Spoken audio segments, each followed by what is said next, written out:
Fahasalamatsika. Soa i Madagasikara.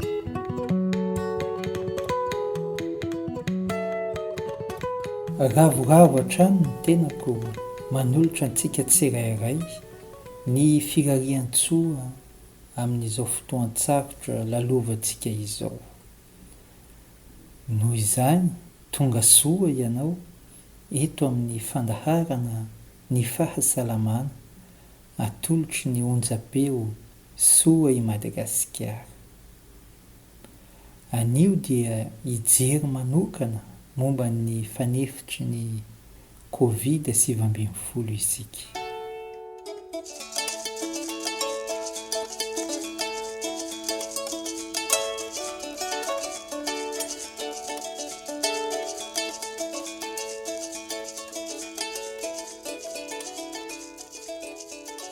Alohan'ny hidirantsika momba ny fanefitra dia tiana ny mampahafantatra hoe ny aretina Covid-19 ve miaro amin'ny alalan'ny mpisetra na ilay antsoina hoe anticorps ho an'ireo olona efa voany.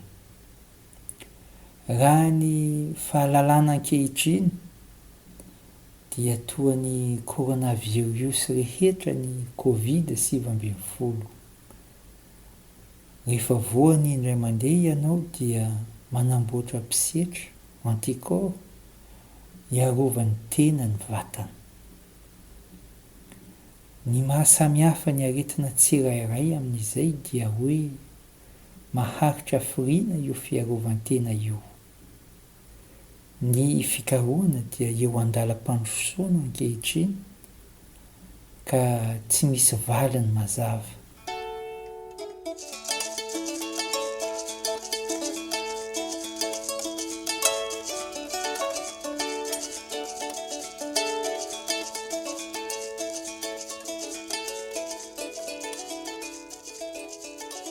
Ny fanontaniana faharoa dia hoe aiza ho aiza ny momba ny fanefitra. Ny coronavirus dia tsy mba sambana noho ny tsimoka ny olona akory ary betsaka koa ireo biby mararin'izy ireo. Ny fanefitra iarovana ny biby dia misy saingy tsy mahomby loatra izany. Raha ny mikasika ny olombelona kosa dia vitsivitsy ireo fanefitra andramana ankehitriny amin'ny olombelona iarovana amin'ny MERS-CoV sy ny SRAS-CoV izay nandripaka olona maromaro ampolo taonan'izay. Raha resahana maika ny fikarohana fanefitra amin'ny ankapobeny dia tsotra. Misy aloha ny fikarohana hoe izy amin'ireto sela ireto no azo atao fanefitra ka amin'ny biby toa ny voalavo ny anandramana azy. Rehefa hita hoe misy vitsivitsy manome fanantenana dia atomboka ny fanandramana amin'ny olombelona ka mila fahazoan-dalana amin'ny manam-pahefana izany. Ito handrana amin'ny olombelona ito dia azo sokajiana ho 4. Ny dingana voalohany dia atao amin'ny olona 10 eo ka hijerena hoe tsy manimba ny vatana ve ilay fanefitra.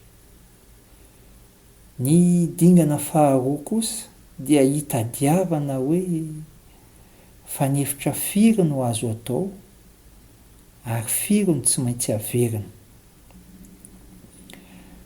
Ny dingana fahatelo dia hoe afaka miaro ve ilay fanefitra, miaro an'ireo olona ahina voan'ilay aretina.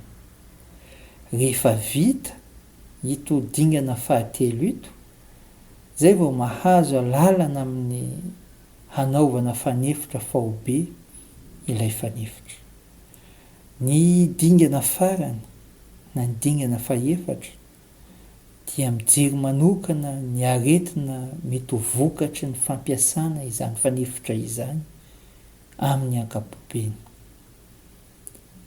Tiana ny manamarika eto fa na dia natokana hitsaboana hiarovana ny zaza aza ny fanefitra iray dia tsy maintsy amin'ny olon-dehibe ny fanandramana no atao.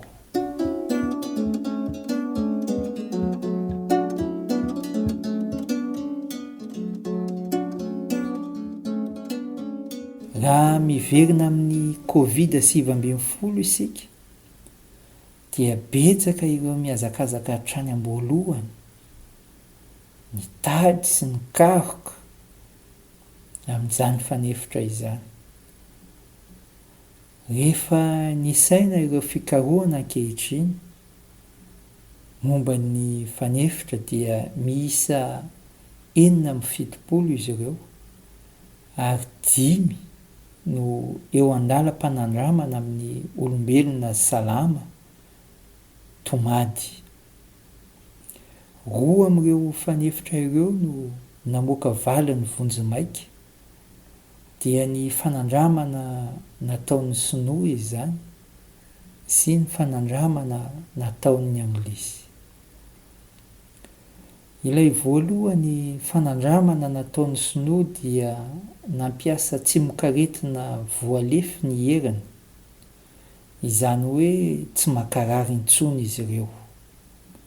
Karazana tsimokaretina Covid-19 voalefy 2 no nampiasaina tamin'izany ary ny dingana voalohany dia amin'ny olombelona dia azo natao hoe mahafa-po. Marihana fa haitao efa fampiasa amin'ny fikarohana fanefitra sy fampiasana tsimokaretina voalefy. Ohatra amin'izany ny fanefitra hiadiana amin'ny tuberculose sy ny hiarovana amin'ny klemaina polio. Ny fanandramana faharoa dia nataon'ny anglisy izay novoizin'ny Oxford Vaccine Group. Ny dingana voalohany amin'ny fanandramana tao amin'ny olombelona tomady dia efa vita ary hiditra amin'ny dingana fahatelo izy ireo ka olona ina marary na marary eo amin'ny 5,000 eo no raisina amin'izany.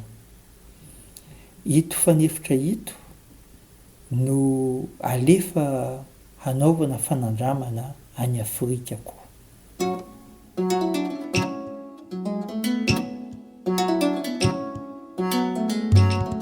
Raha bangoina tokana izay voalazantsika izay dia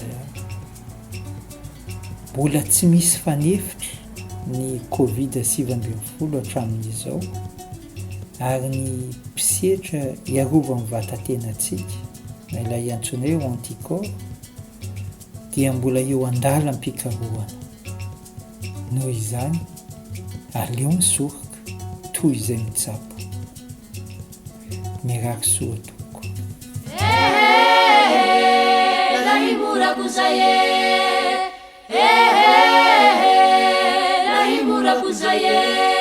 Amin'ny fandaharana manaraka dia hijery manokana isika momba ny ireo mpiray tanindrazana mitondra aretina toy ny tosidra sy ny diabeta amin'izao fotoana ny valanaretina Covid-19 izao.